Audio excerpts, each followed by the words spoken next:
Hi, എല്ലാവർക്കും silent PSCയുടെ current affairs സെക്ഷനിലോട്ട് സ്വാഗതം. നമ്മളിന്ന് 2024 പ്രഖ്യാപിച്ച 2023 കേരള സാഹിത്യ അക്കാദമി പുരസ്കാരങ്ങളുമായി ബന്ധപ്പെട്ട ഒന്ന് രണ്ട് കാര്യങ്ങളാണ് എന്ത് ചെയ്യുന്നത് നമ്മളിന്ന് നോക്കുന്നത്. അപ്പോൾ നമുക്കറിയാം, മലയാള ഭാഷാ സാഹിത്യത്തിലെ മികച്ച സംഭാവനകൾക്ക് കേരള സാഹിത്യ അക്കാദമി പുരസ്കാരങ്ങൾ പ്രഖ്യാപിക്കുന്നുണ്ട്. അപ്പോൾ ഒന്ന് രണ്ട് കൂടുതൽ വിഭാഗങ്ങൾ എന്ത് ചെയ്യണം, കേരള സാഹിത്യ അക്കാദമി പുരസ്കാരങ്ങൾ കൊടുക്കുന്നു എന്ന് നമുക്കറിയാം അല്ലേ. ആ കേരള സാഹിത്യ അക്കാദമി പുരസ്കാരം 2023 എന്ത് ചെയ്യുന്നത്, 2024 പ്രഖ്യാപിച്ചിരിക്കുന്നത്. അപ്പോൾ കേരള സാഹിത്യ അക്കാദമി പുരസ്കാരങ്ങൾ ആർക്കൊക്കെ കിട്ടിയെന്ന് നമുക്ക് എന്ത് ചെയ്യാം, ഏതൊക്കെ കൃതികൾക്ക് കിട്ടിയെന്ന് എന്ത് ചെയ്യാം നമുക്ക് നോക്കാം. അതിൽ ആദ്യം നമ്മൾ പ്രവേശിക്കുന്നു നോവൽ വിഭാഗത്തിലാണ്. നോക്കിയേ, 2023 കേരള സാഹിത്യ അക്കാദമി പുരസ്കാരത്തിൽ നോവൽ വിഭാഗത്തിൽ ലഭിച്ചിരിക്കുന്നത് ഹരിദാസ് സാവിത്രിയുടെ സിൻ എന്ന് പറയുന്ന ഒരു നോവലിനാണ്. നമുക്ക് ജസ്റ്റ് ഒന്ന് ഓർത്തിരിക്കാം. കാര്യം നമ്മൾ മിക്കവാറും ഒരു ഹരിതാപകരമായിട്ടുള്ള ഒരു കാര്യമല്ലെങ്കിൽ ഹരിതാപകരമായിട്ടുള്ള ഒരു നോവൽ വായിക്കുക എന്ന് നമ്മുടെ മനസ്സിലൊന്ന് ചിന്തിക്കുക. ഹരിതാപകരമായിട്ടുള്ള ഒരു നോവൽ വായിക്കുമ്പോൾ നമ്മുടെ മനസ്സിൽ നല്ല സീനറികളാണ്, നല്ല സീനായിരിക്കും വരുന്നത് അല്ലേ. ഹരിതാപകരമായിട്ടുള്ള കാര്യങ്ങളെന്ന് നമുക്ക് ചിന്തിക്കാൻ പറഞ്ഞപ്പോൾ തന്നെ മിക്കവാറും നമ്മുടെ മനസ്സിൽ നെൽപ്പാടങ്ങൾ അല്ലേ, അതോടൊപ്പം തന്നെ കുന്ന്, ഒത്തിരി വെള്ളങ്ങളൊക്കെ അരി വരുന്നത്, അങ്ങനെ ഹരിതാപകരമായിട്ടുള്ള കാര്യങ്ങളായിരിക്കും നമ്മുടെ മനസ്സിൽ എന്ത് ചെയ്യുക വന്നിട്ടുണ്ട്. അപ്പം നോവൽ വിഭാഗത്തിൽ ആർക്ക് കിട്ടി എന്ന് ചോദിക്കണമെങ്കിൽ ഹരിതാപകരമായിട്ടുള്ള ഹരിദാസ് സാവിത്രി നമ്മൾ പറഞ്ഞു. സോ അത് നല്ലൊരു സീനറിയാണ്, സിൻ എന്ന് പറയുന്ന നോവലിനാണ്. PSC നമ്മളോട് കഴിഞ്ഞ പ്രാവശ്യം ചോദിച്ചല്ലേ, 2022 കേരള സാഹിത്യ അക്കാദമി പുരസ്കാരത്തിന് വി ഷിനിലാലിന്റെ സമ്പർക്ക ക്രാന്തി എന്ന് പറയുന്നത് ഏത് വിഭാഗത്തിൽ പെടുന്നു എന്നൊരു ചോദ്യം ഉണ്ടായിരുന്നു. സോ അത് നോവൽ വിഭാഗത്തിലാണ്. അതേപോലെ ഇനി വരുന്ന ഒരു എക്സാമിന് നമ്മളോട് തീർച്ചയായിട്ടും എന്ത് ചെയ്യാം, PSC ചോദിക്കാം, ഹരിദാസ് സാവിത്രിയുടെ സിൻ എന്ന് പറയുന്നത് ഏത് വിഭാഗത്തിൽ പെടുന്നു എന്ന് ചോദിക്കുകയാണെങ്കിൽ ഏതാണ്ട് നോവൽ വിഭാഗത്തിലാണ് വരുന്നത്. അപ്പോൾ 2023 കേരള സാഹിത്യ അക്കാദമി പുരസ്കാരത്തിലെ നോവൽ വിഭാഗത്തിൽ ആർക്ക് ലഭിച്ചു എന്ന് ചോദിക്കുകയാണെങ്കിൽ ആർക്കാണ്, ഹരിദാസ് സാവിത്രിയാണ്. ഏതാണ് നോവൽ, സിൻ എന്ന് പറയുന്ന നോവലാണ്. ഇനി നോക്കാം കേരള സാഹിത്യ അക്കാദമി ചെറുകഥാ വിഭാഗം അല്ലെ. ചെറുകഥയ്ക്ക് ഇപ്രാവശ്യം ലഭിച്ചിരിക്കുന്നത് Udaya arts and sports club എന്ന് പറയുന്ന ചെറുകഥയ്ക്കാണ്. ആർക്ക് ലഭിച്ചു എന്ന് ചോദിക്കുകയാണെങ്കിൽ എഴുതിയത് എൻ രാജൻ എന്ന് പറഞ്ഞൊരു വ്യക്തിയാണ് എഴുതിയിരിക്കുന്നത്. എൻ രാജനാണ്. നമ്മൾ ചെറുപ്പത്തിലെ കഥകളും കവിതകളും മറ്റു കാര്യങ്ങളെല്ലാം നമ്മൾ മിക്കവാറും നമ്മുടെ വീട്ടിനടുത്തുള്ള ഒരു വായനശാല അല്ലേ, ആർട്സ് ആൻഡ് സ്പോർട്സ് ക്ലബ്ബ്, ഒന്ന് ചിന്തിക്കുക. വായനശാലയിലായിരിക്കും നമ്മൾ എന്ത് ചെയ്യുന്നത്, പ്രവർത്തനങ്ങൾ മത്സരിക്കുക. മിക്കവാറും കൂടുതൽ സ്കൂളിനേക്കാൾ കൂടുതൽ നമ്മൾ മത്സരിക്കുന്നത് ആർട്സ് ആൻഡ് സ്പോർട്സ് ക്ലബ്ബുകളിലായിരിക്കണം. അപ്പോൾ ഇപ്രാവശ്യം അങ്ങനെ ഒന്ന് ചിന്തിച്ചാൽ മതി. 2023 നമ്മുടെ ചെറുകഥ നമ്മളൊരു ആർട്സ് ആൻഡ് സ്പോർട്സ് ക്ലബ്ബിൽ എന്ത് ചെയ്യാണ്, അവതരിപ്പിക്കുകയാണ്. സോ അത് ഉദയ ആർട്സ് ആൻഡ് സ്പോർട്സ് ക്ലബ്ബാണ്. അവിടെ നിലവിലെ പ്രസിഡന്റ് ചോദിക്കുകയാണെങ്കിൽ എൻ രാജൻ അല്ലെ. രാജൻ ഒന്ന് ഓർത്തിരുന്നാൽ മതി, എൻ രാജനാണ്.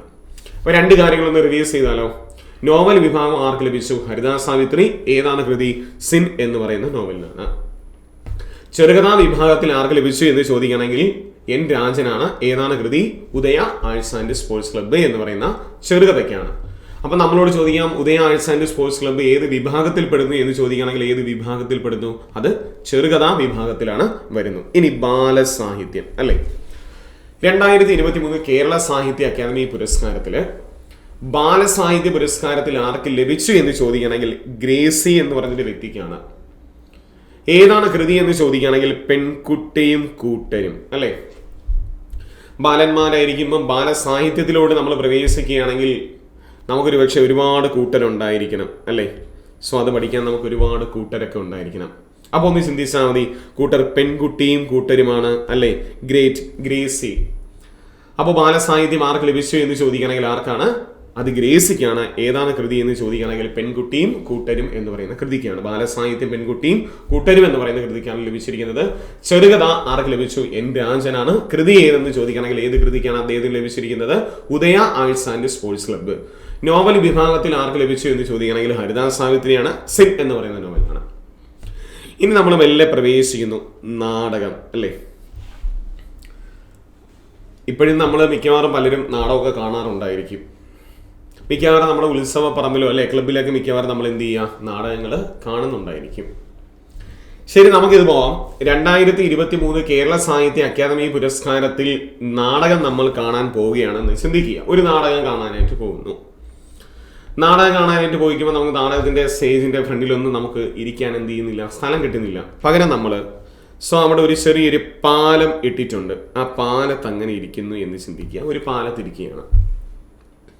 രാത്രിയിലായിരിക്കുമല്ലോ നമുക്ക് പൂർണ്ണമായിട്ട് നാടകം കണ്ടുകൊണ്ടിരിക്കും. ഒരു പാലത്തിന്റെ മേളിൽ ഇരിക്കുന്നു എന്ന് ചിന്തിക്കുക. സ്വാഭാവികമായിട്ട് നമ്മൾ എന്ത് ചെയ്യാണ്, ഒരു കൊതുക് അങ്ങ് കടിക്കുന്നു എന്ന് ചിന്തിക്കുക. നാടകം കണ്ടുകൊണ്ടിരിക്കുമ്പോൾ അല്ലേ, പണ്ട് കാലങ്ങളിൽ നാടകങ്ങളൊക്കെ കാണാൻ പോയിട്ടുള്ളവർക്ക് ഒരു പക്ഷേ അത് സിമ്പിളായിട്ട് കേൾക്കാവുന്ന ഒരു കാര്യമാണ്. നമ്മൾ നാടകം കാണാനൊക്കെ പോയിട്ടുണ്ടായിരിക്കും, കൊതുക് നമ്മളെ കടിക്കുന്നുണ്ടായിരിക്കും. ഓക്കെ, ആ കൊതുക് നമുക്ക് ഈഡിസ് ഈജിപ്റ്റി എന്ന് ചിന്തിക്കാം. ഈഡിസ് ഈജിപ്റ്റി എന്ന് പറയുന്ന ഒരു ഡെങ്കു ഫീവർ ഉണ്ടാക്കുന്ന ഈഡിസ് ഈജിപ്റ്റിയാണ് നമ്മൾ പഠിച്ചിട്ടുണ്ട്.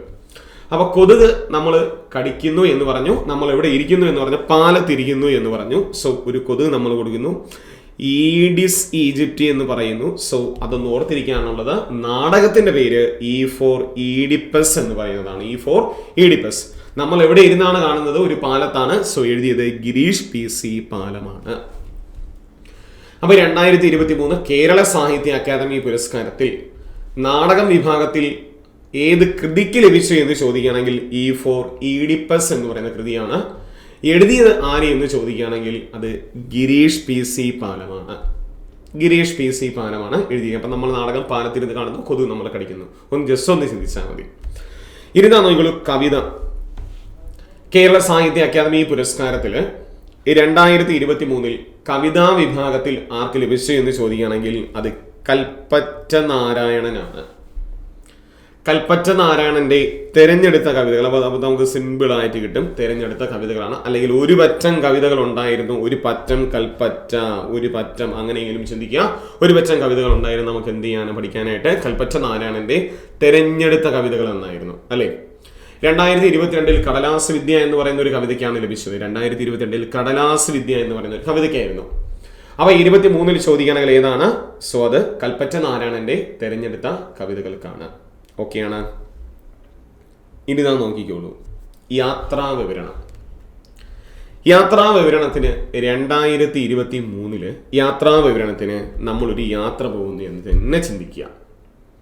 2023 യാത്രാ വിവരണത്തിന് നമ്മളൊരു യാത്ര പോകുന്നു. ഒന്നിൽ കൂടുതൽ ഒരു 10-15 പേരുണ്ടെങ്കിൽ സ്വാഭാവികമായിട്ടും നമ്മളൊരു ബസ്സിലായിരിക്കും യാത്ര പോകുന്നത്. ഒന്ന് കളർ മാറ്റിത്തരാം. യാത്ര പോവുകയാണ്. നമ്മൾ എങ്ങനെ പോകാനാണ്? ബസ്സിൽ യാത്ര പോവുകയാണ്. പൂർണ്ണമായിട്ട് നമ്മളെല്ലാവരും കൂടി ചേർന്ന് ഒരു യാത്ര പോയി, ബസ്സിൽ യാത്ര പോയി. നമ്മൾ ആ യാത്രയെല്ലാം പൂർണ്ണമായിട്ട് നമ്മൾ ഓക്കെ ആയിരുന്നു. തിരിച്ച് നമ്മൾ പോയ സ്ഥലത്ത് തന്നെ എത്തി. നമ്മൾ ബസ്സിൽ ഉണ്ടായിരുന്ന ഡ്രൈവറിന് നമ്മളൊരു നന്ദി പറയുന്നു എന്ന് ചിന്തിക്കുക. നമ്മൾ ചെയ്യാത്തൊരു കാര്യമാണ്, ചിന്തിക്കുക. എത്ര പേര് ചെയ്യുമെന്ന് അറിഞ്ഞൂടെ? ഒരുപക്ഷെ നമ്മൾ എവിടെയെങ്കിലും യാത്രയ്ക്ക് പോകുന്ന സമയത്ത് അല്ലെ, നമ്മൾ KSRTC ഡ്രൈവറിനോ കണ്ടക്ടറിനോ അല്ലെ ഒരു നന്ദി പറയാറുണ്ടോ എന്ന് ചോദിച്ചാൽ പലരും ഇല്ല എന്നുള്ളതാണ് വലിയൊരു സത്യം. പക്ഷെ ഒന്ന് ചിന്തിച്ചു നോക്കുക. ജസ്റ്റ് നിങ്ങളൊന്ന് പറഞ്ഞു കഴിഞ്ഞാൽ അവർക്ക് കിട്ടുന്ന ഏറ്റവും വലിയൊരു അംഗീകാരങ്ങളിൽ ഒന്ന് തന്നെയായിരിക്കും അത്. അപ്പൊ യാത്ര പോകുന്നു. നമ്മൾ എങ്ങനെ യാത്ര പോയി? ബസ്സിലാണ് യാത്ര പോകുന്നു. ശേഷം നമ്മൾ എന്ത് ചെയ്യുന്നു? ഡ്രൈവറിന് ഒരു നന്ദി പറഞ്ഞു എന്ന് പറയുന്നു. യാത്ര പോകുന്നു. നമ്മൾ എങ്ങനെ പോയി? ബസ്സിൽ യാത്ര പോയി. നമ്മൾ ഡ്രൈവറിന് നന്ദി പറഞ്ഞു എന്ന് പറഞ്ഞു അല്ലെ. സാടി പറയട്ടെ, നിങ്ങൾ മനസ്സിലായില്ലേ? യാത്രാ വിവരണം ചോദിക്കണമെങ്കിൽ ആംചോ ബസ്തർ എന്ന് പറയുന്നതാണ് യാത്രാ വിവരണം. ചോദിക്കണമെങ്കിൽ എന്താണ്? ആംചോ ബസ്തർ എന്ന് പറയുന്ന യാത്രാ വിവരണം. നമ്മൾ ബസ്സിൽ പോയി നന്ദി പറഞ്ഞു. എഴുതിയത് നന്ദിനി മേനോനാണ്. എഴുതിയത് നന്ദിനി മേനോനാണ്. അപ്പോൾ 2023 യാത്രാ വിവരണം കേരള സാഹിത്യ അക്കാദമി പുരസ്കാരം ലഭിച്ച വ്യക്തി ആരെന്ന് ചോദിക്കുകയാണെങ്കിൽ നന്ദിനി മേനോനാണ്. ഏത് കൃതിക്കാണ് നന്ദിനി മേനോന് ലഭിച്ചു എന്ന് ചോദിക്കുകയാണെങ്കിൽ ഏതാണ്? ആംചോ ബസ്തർ എന്ന് പറയുന്ന കൃതിക്കാണ് നന്ദിനി മേനോന് ലഭിച്ചത്. ഏത് കൃതിക്കാണ്? ആംചോ ബസ്തർ എന്ന് പറയുന്ന കൃതിക്കാണ്. അപ്പൊ നമ്മൾ 6 കാര്യങ്ങൾ ഇപ്പോൾ ഒന്ന് പഠിച്ചായിരുന്നു. ഒന്ന് റിവൈസ് ചെയ്തോടെ. ആദ്യം നമ്മൾ പ്രവേശിച്ചത് നോവലിലായിരുന്നു. നോവൽ ആർക്ക് ലഭിച്ചു എന്ന് ചോദിക്കുകയാണെങ്കിൽ ഹരിദാസ് സാവിത്രിയുടെ സിൻ എന്ന് പറയുന്ന നോവലിന് നമ്മൾ കൊടുത്തു. ശേഷം നമ്മൾ ചെറുകഥയ്ക്കാണ്.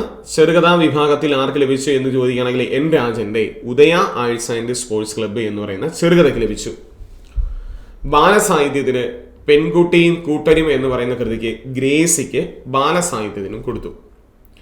ശേഷം നമ്മൾ നാടകമാണ്. നമ്മൾ പാലത്തിരുന്ന് കണ്ടു എന്ന് നമ്മൾ പറഞ്ഞായിരുന്നു. നാടകത്തിന്റെ പേര് ചോദിക്കുകയാണെങ്കിൽ ഇ ഫോർ ഈഡിപ്പസ് ആണ്. ഈഡിപ്പസ് കൊതു അല്ലെ ഈഡിസ് കൊതുവിനെ കൂടി നമ്മളൊന്ന് ചിന്തിക്കാൻ പറഞ്ഞായിരുന്നു. അപ്പൊ നാടകം ആരെഴുതി എന്ന് ചോദിക്കുകയാണെങ്കിൽ ഗിരീഷ് PC പാലത്തിൻ്റെതാണ് നാടകം. ഏതാണ് നാടകം? ഇ ഫോർ ഈഡിപ്പസ് എന്ന് പറയുന്ന നാടകമാണ്. കവിത, തെരഞ്ഞെടുത്ത കവിതകൾ കൽപ്പറ്റ നാരായണന്റെ തെരഞ്ഞെടുത്ത കവിതകളാണ്. ഇനി പറയുന്നു യാത്രാവിവരണം. നമ്മൾ പറഞ്ഞായിരുന്നു യാത്രാവിവരണം ആംചോ ബസ്തർ ആണ് യാത്രാവിവരണം. ആരെഴുതി എന്ന് ചോദിക്കണമെങ്കിൽ ആരെഴുതി? നന്ദിനി മേനോന്റെ ആണ് ആംചോ ബസ്തർ എന്ന് പറയുന്ന യാത്രാവിവരണം. ശേഷം നമ്മൾ പ്രവേശിക്കുന്നു സാഹിത്യ വിമർശനം, അല്ലെ? 2023 കേരള സാഹിത്യ അക്കാദമി പുരസ്കാരത്തിൽ സാഹിത്യ വിമർശനത്തിന് പി പവിത്രന്റെ ഭൂപടം തലതിരിക്കുമ്പോൾ എന്ന് പറയുന്ന കൃതിക്കാണ്. മലയാളികളെ സംബന്ധിച്ച് എന്തെങ്കിലും ഒരു കാര്യങ്ങൾ, പ്രത്യേകിച്ച് നമ്മുടെ കയ്യിൽ പവിത്രമായിട്ടിരിക്കുന്ന നമ്മുടെ ഭൂപടം തലതിരിക്കുമ്പോൾ നമ്മൾ എന്ത് ചെയ്യും? വിമർശിക്കും, അല്ലേ? അങ്ങനെ ചിന്തിച്ചൂടെ? നമ്മുടെ കയ്യിലിരിക്കുന്ന ഒരു സാധനമാണ് ഭൂപടം എന്ന് ചിന്തിക്കാം. ഭൂപടം നമ്മുടെ കയ്യിലിരിക്കുകയാണ്, അത് പവിത്രമായിട്ടുള്ളൊരു സാധനമാണ് ഭൂപടം എന്ന് പറയുന്നത്. പ്രത്യേകിച്ച് PSC ഉദ്യോഗാർത്ഥികൾക്ക് നമുക്കത് ഭൂപടത്തിന്റെ ഒരുപാട് പ്രയോജനങ്ങൾ ചെയ്യുന്നുണ്ടായിരിക്കും. നമുക്ക് പല ഭൂപടങ്ങളിൽ നമുക്ക് പ്രയോജനങ്ങൾ ചെയ്യുന്നുണ്ട്. ആ ഭൂപടം തലതിരിച്ച് പിടിച്ച് കഴിഞ്ഞിട്ട് തരികയാണെങ്കിൽ നമ്മൾ ഒരു പക്ഷേ എന്തിനാണ് തലതിരിച്ച് പിടിക്കുന്നത് എന്ന് പറഞ്ഞൊരു വിമർശനം നമുക്ക് വേണമെങ്കിൽ കൊടുക്കാം, അല്ലേ? അത് ഇങ്ങനെയല്ല പിടിക്കേണ്ടത്, ഇങ്ങനെ നേരെ തന്നെ പിടിക്കണം, അല്ലേ? അപ്പൊ നോക്കിയോ, സാഹിത്യ വിമർശനം. സാഹിത്യ വിമർശനം എന്താണ്? ഭൂപടം തലതിരിക്കുമ്പോൾ പറഞ്ഞു, ഭൂപടം പവിത്രമായിട്ടുള്ളതാണ്. പി പവിത്രനാണ് എഴുതിയത്. അപ്പൊ 2023 കേരള സാഹിത്യ അക്കാദമി പുരസ്കാരങ്ങളിൽ സാഹിത്യ വിമർശനത്തിന് ഏത് കൃതിക്ക് ലഭിച്ചു എന്ന് ചോദിക്കുകയാണെങ്കിൽ ഭൂപടം തലതിരിക്കുമ്പോൾ എന്ന് പറയുന്ന കൃതിക്കാണ്. ആരെഴുതി എന്ന് ചോദിക്കുകയാണെങ്കിൽ പി പവിത്രനാണ് എഴുതിയത്. ആരാണ്? പി പവിത്രനാണ് എഴുതിയത്. പി പവിത്രൻ. ഓർത്ത് വെച്ചേക്കുക. ഒരു പക്ഷേ നമ്മളോട് ഭൂപടം തലതിരിക്കുമ്പോൾ എന്ന് പറയുന്ന താഴെ തന്നിരിക്കുന്നവർ ഏത് വിഭാഗത്തിൽ പെടുന്നു എന്ന് ചോദിക്കുകയാണെങ്കിൽ അത് സാഹിത്യ വിമർശനമാണ്. ആരെഴുതി? പി പവിത്രൻ. ഇതാ നോക്കിക്കോളൂ, വിവർത്തന സാഹിത്യം. വിവർത്തന സാഹിത്യത്തിന് 2023 കേരള സാഹിത്യ അക്കാദമി പുരസ്കാരം കഥാ കഥികെ എന്ന് പറയുന്ന വിവർത്തനത്തിനാണ്. കഥാ കഥികെ 2023 കേരള സാഹിത്യ അക്കാദമി പുരസ്കാരത്തിൽ വിവർത്തന സാഹിത്യത്തിന് ആർക്ക് ലഭിച്ചു എന്ന് ചോദിക്കുകയാണെങ്കിൽ AM ശ്രീധരനാണ് ലഭിച്ചിരിക്കുന്നത്. AM ശ്രീധരനാണ്. അവസാനം പറഞ്ഞ രണ്ട് കാര്യങ്ങൾ നമുക്കൊന്ന് റിവൈസ് ചെയ്താലോ? ദാ നോക്കിക്കോളൂ, സാഹിത്യ വിമർശനം ചോദിക്കുകയാണെങ്കിൽ ഭൂപടം തലതിരിക്കുമ്പോൾ ആരെഴുതിയത്? പി പവിത്രൻ. പിന്നെ പറയുന്നു വിവർത്തന സാഹിത്യത്തിനാണ്, കഥാകഥികെ എന്ന് പറയുന്ന വിവർത്തന സാഹിത്യത്തിനാണ് ആരെഴുതിയത്? AM ശ്രീധരനാണ്. കഥാകഥിക എഴുതിയത് AM ശ്രീധരനാണ്. വൈജ്ഞാനിക സാഹിത്യം, അല്ലെ? വൈജ്ഞാനിക സാഹിത്യം. ഇന്ത്യ എന്ന് പറയുന്ന രാജ്യം, ഇന്ത്യ അല്ലെ, ഒത്തിരി ജ്ഞാനമായിട്ടുള്ള വൈജ്ഞാനികമായിട്ടുള്ള ഒരുപാട് കാര്യങ്ങളുടെ കലവറ എന്ന് തന്നെ നമുക്ക് ഇന്ത്യയെ വിശേഷിപ്പിക്കാം, അല്ലെ? സോ ഇന്ത്യ എന്ന് പറയുന്ന രാജ്യം, അല്ലെ, ഇന്ത്യ എന്ന് പറയുന്ന രാജ്യം പരമായിട്ടുള്ള പല കാര്യങ്ങൾക്കും മറ്റു രാജ്യങ്ങൾ ഇന്ത്യയെ കണ്ടു പഠിച്ചിട്ടുണ്ട് എന്ന് പറയുന്നതിൽ നമുക്ക് യാതൊരു സംശയവും വേണ്ട, അല്ലെ? അപ്പൊ വൈജ്ഞാനിക സാഹിത്യം, ഇന്ത്യ എന്ന് പറയുന്ന രാജ്യം, രണ്ട് കാര്യങ്ങൾ ഓർത്ത് കഴിഞ്ഞാൽ മതി. ഏതാണ് കൃതി എന്ന് ചോദിക്കുകയാണെങ്കിൽ ഇന്ത്യയെ വീണ്ടെടുക്കൽ. ഏതാണ് കൃതി? ഇന്ത്യയെ വീണ്ടെടുക്കൽ എന്ന് പറയുന്ന കൃതി. നമ്മൾ പറഞ്ഞ ഇന്ത്യ എന്ന് പറയുന്നത് നമ്മുടെ രാജ്യമാണ്. എഴുതിയത് ബി രാജീവൻ എഴുതിയ കൃതിയാണ്. ആരെഴുതി? ബി രാജീവൻ എഴുതിയ കൃതിയാണ്. ബി രാജീവന്റെ ഇന്ത്യ വീണ്ടെടുക്കൽ എന്ന് പറയുന്ന കൃതിക്കാണ് എന്ത് ലഭിക്കുന്നത്? 2023 വൈജ്ഞാനിക സാഹിത്യത്തിന് ഇപ്രാവശ്യത്തെ കേരള സാഹിത്യ അക്കാദമി പുരസ്കാരം ലഭിക്കുന്നു.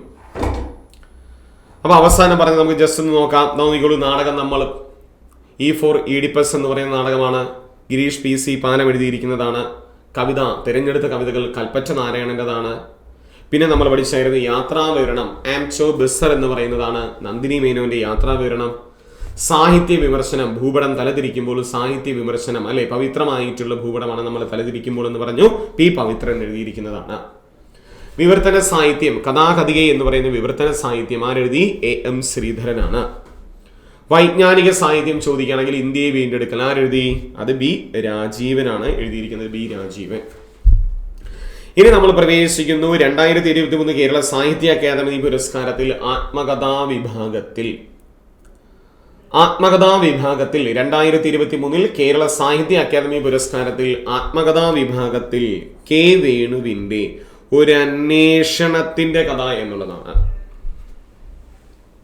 2022 BRB ഭാസ്കരേട്ടന്റെ ന്യൂസ് റൂം എന്ന് പറയുന്ന ആത്മകഥയ്ക്കായിരുന്നു ലഭിച്ചിരുന്നത്. 2023 കേരള സാഹിത്യ അക്കാദമി പുരസ്കാരത്തിൽ ആത്മകഥാ വിഭാഗത്തിൽ ആർക്ക് ലഭിച്ചു എന്ന് ചോദിക്കുകയാണെങ്കിൽ കെ വേണുവിനാണ് ലഭിച്ചിരിക്കുന്നത്. ഏതാണ്? ഒരു അന്വേഷണത്തിന്റെ കഥ എന്ന് പറയുന്നതാണ് അല്ലേ. കെ വേണു എന്ത് ചെയ്യാണ്? ഒരു അന്വേഷണം നടത്തുകയാണ്. ഒരു അന്വേഷണത്തിന്റെ കഥ ആരെഴുതി എന്ന് ചോദിക്കുകയാണെങ്കിൽ കെ വേണുവാണ്. സോ ആത്മകഥാ വിഭാഗത്തിൽ 2023 കേരള സാഹിത്യ അക്കാദമി പുരസ്കാരം ലഭിച്ചത് കെ വേണുവിനാണ്. ഓർത്തിരിക്കുക. ഇനി നാം നോക്കിക്കോളൂ. ലേഖനത്തിൽ മഹാത്മാഗാന്ധിയും മാധവിക്കുട്ടിയും എന്ന് പറയുന്ന ലേഖനത്തിന് ലഭിച്ചു. ആരെഴുതി? KC നാരായണൻ. മഹാത്മാഗാന്ധിയും മാധവിക്കുട്ടിയും എന്ന് പറയുന്ന ലേഖനമാണ്. ഒന്ന് ചിന്തിക്കാൻ വേണ്ടിയിട്ട് പറയുന്നതേ ഉള്ളൂ അല്ലെ. മഹാത്മാഗാന്ധി മാധവിക്കുട്ടിക്ക് ഒരു ലേഖനം നൽകി എന്ന് ചിന്തിക്കുക. നമുക്ക് പഠിക്കാൻ എളുപ്പത്തിനാണ്. മഹാത്മാഗാന്ധി മാധവിക്കുട്ടിക്ക് എന്തു നൽകി? ഒരു ലേഖനം നൽകി എന്നുള്ളതാണ്. സ്വാഭാവികമായിട്ടും മാധവിക്കുട്ടി അങ്ങനെ വായിച്ചു അല്ലേ. നാരായണ നാരായണ എന്ന് പറഞ്ഞു എന്ന് ചിന്തിച്ചാൽ മതി. മഹാത്മാഗാന്ധി മാധവിക്കുട്ടിക്ക് ഒരു ലേഖനം നൽകി, മാധവിക്കുട്ടി അത് വായിച്ചിട്ട് നാരായണ നാരായണ എന്ന് പറഞ്ഞാൽ മതി. അപ്പൊ ലേഖനം വിഭാഗത്തിൽ ഏത് ലേഖനത്തിനാണ് ലഭിച്ചത് എന്ന് ചോദിക്കുകയാണെങ്കിൽ മഹാത്മാഗാന്ധിയും മാധവിക്കുട്ടിയും എന്ന് പറയുന്ന ലേഖനത്തിനാണ്. എഴുതിയ വ്യക്തിയാണ് KC നാരായണൻ. KC നാരായണന്റെ മഹാത്മാഗാന്ധിയും മാധവിക്കുട്ടിയും എന്ന് പറയുന്ന നോവലിനാണ് ഇപ്രാവശ്യത്തെ എന്ത് ലഭിക്കുന്നത്? ലേഖനത്തിന് ലഭിക്കുന്നത്. അപ്പൊ മഹാത്മാഗാന്ധി മാധവിക്കുട്ടിയും ഗാന്ധി മാധവിക്കുട്ടിക്ക് എന്ത് നൽകി? ലേഖനം നൽകി. മാധവിക്കുട്ടി നാരായണ നാരായണ എന്ന് പറഞ്ഞൊന്ന് ചിന്തിക്കുക. നെക്സ്റ്റ്, ഹാസ്യ സാഹിത്യം. 2023 കേരള സാഹിത്യ അക്കാദമി പുരസ്കാരത്തില് ഹാസ്യ സാഹിത്യം വിഭാഗത്തില് കേരള സാഹിത്യ അക്കാദമി പുരസ്കാരത്തിലെ ഹാസ്യ സാഹിത്യം വിഭാഗത്തില് സുനീഷ് വാരനാടിന്റെ വാരനാടൻ കഥകൾക്കാണ് ലഭിച്ചിരിക്കുന്നത്. ഹാസ്യ സാഹിത്യം നമുക്ക് കൂടുതൽ സിനിമയായിരുന്നാലും ശരിയാണ്, കൂടുതൽ ഹാസ്യ സാഹിത്യങ്ങളിലെ ഈ നാടൻ ഹാസ്യങ്ങളായിരിക്കും നമ്മൾ കൂടുതൽ ഇഷ്ടപ്പെടുന്നത് അല്ലെ. നാടൻ ഹാസ്യങ്ങളായിരിക്കും മിക്കവാറും. ചില ഇന്റർവ്യൂലൊക്കെ സിനിമാ നടന്മാരൊക്കെ നാടൻ ഹാസ്യങ്ങളൊക്കെ അവതരിപ്പിക്കുന്നു അല്ലെ. നാടൻ ഹാസ്യം, അതൊരു നാടൻ ഹാസ്യമാണെന്നൊക്കെ നമ്മൾ കേട്ടിട്ടുണ്ടായിരിക്കണം. ചിന്തിച്ചാൽ പോലെ. അപ്പൊ ഹാസ്യ സാഹിത്യം നാടൻ എന്നുള്ളത് വാരനാടൻ കഥകളാണ്. ആരെഴുതി? സുനീഷ് വാരനാട്. അതിൽ തന്നെയുണ്ട് സുനീഷ് വാരനാട്. 2022 ലഭിച്ചത് ജയന്ത് കാമിച്ചേരിലാണ്. ഒരു കുമരകംകാരന്റെ കുരുത്തം കെട്ട ലിഖിതങ്ങൾ എന്ന് പറയുന്ന കൃതിക്കാണ് 2022 ഹാസ്യ സാഹിത്യം ലഭിച്ചത്. 2023 കേരള സാഹിത്യ അക്കാദമിയുടെ ഹാസ്യ സാഹിത്യ പുരസ്കാരം ആർക്ക് ലഭിച്ചു എന്ന് ചോദിക്കുകയാണെങ്കിൽ സുനീഷ് വാരനാടിനാണ്. ഏതാണ് കൃതി എന്ന് ചോദിക്കുകയാണെങ്കിൽ വാരനാടൻ കഥകൾ എന്ന് പറയുന്നതാണ് അദ്ദേഹത്തിന്റെ ഹാസ്യ സാഹിത്യം. അപ്പൊ വാരനാടൻ കഥകൾ എന്ന് പറയുന്നത് ഏത് വിഭാഗത്തിൽ പെടുന്നു എന്ന് ചോദിക്കുകയാണെങ്കിൽ ഏതാണ്? അത് ഹാസ്യ സാഹിത്യത്തിലാണ് പെടുന്നത്. ഹാസ്യ സാഹിത്യം. നമുക്ക് അവസാനം പറഞ്ഞ 3 കാര്യങ്ങളൊന്ന് ജസ്റ്റ് ഒന്ന് നമുക്ക് റിവൈസ് ചെയ്തിട്ട് പോകാൻ നോക്കിയോളൂ. സാഹിത്യ വിമർശനം. ഭൂപടം തലതിരിക്കുമ്പോൾ ആരെഴുതി? P പവിത്രന്റേതാണ്. പിന്നെ പഠിച്ചു വിവർത്തന സാഹിത്യം, കഥാകഥികയാണ്. AM ശ്രീധരന്റെ കഥാകഥിക. വൈജ്ഞാനിക സാഹിത്യം ചോദിക്കുകയാണെങ്കിൽ അത് ഇന്ത്യയെ വീണ്ടെടുക്കലാണ്. ആരെഴുതി? B രാജീവന്റേതാണ്. പിന്നെ നമ്മൾ പഠിച്ചു ആത്മകഥാ വിഭാഗത്തിൽ K വേണുവിന്റെ ഒരു അന്വേഷണത്തിന്റെ കഥ എന്ന് പറയുന്ന കൃതിക്കാണ് ലഭിച്ചിരിക്കുന്നത്. ലേഖനം മഹാത്മാഗാന്ധി മാധവിക്കുട്ടി. ഗാന്ധി മാധവിക്കുട്ടിക്ക് ലേഖനം കൊടുത്തു. അപ്പം നാരായണ പറഞ്ഞു. എഴുതിയത് KC നാരായണനാണ്. ഹാസ്യ സാഹിത്യത്തിന് ആർക്ക് ലഭിച്ചു എന്ന് ചോദിക്കുകയാണെങ്കിൽ സുനീഷ് വാരനാടാണ്. വാരനാടൻ കഥകൾ എന്ന് പറയുന്ന ഹാസ്യത്തിനാണ് അല്ലെങ്കിൽ ഹാസ്യ സാഹിത്യ കഥകൾക്കാണ് ഇപ്രാവശ്യത്തെ ഹാസ്യ സാഹിത്യം എന്ത് ചെയ്യുന്നത്? ലഭിച്ചിരിക്കുന്നത്. ഇനി അറിഞ്ഞിരിക്കേണ്ട 1-2 കാര്യങ്ങൾ നമ്മൾ ആദ്യം മുതൽ കാര്യങ്ങളൊന്ന് പെട്ടെന്ന് റിവൈസ് ചെയ്യുന്നു. കൽപ്പറ്റ നാരായണന്റെ തിരഞ്ഞെടുത്ത കവിതകൾ നമുക്കത് സിമ്പിളായിട്ട് കിട്ടണം.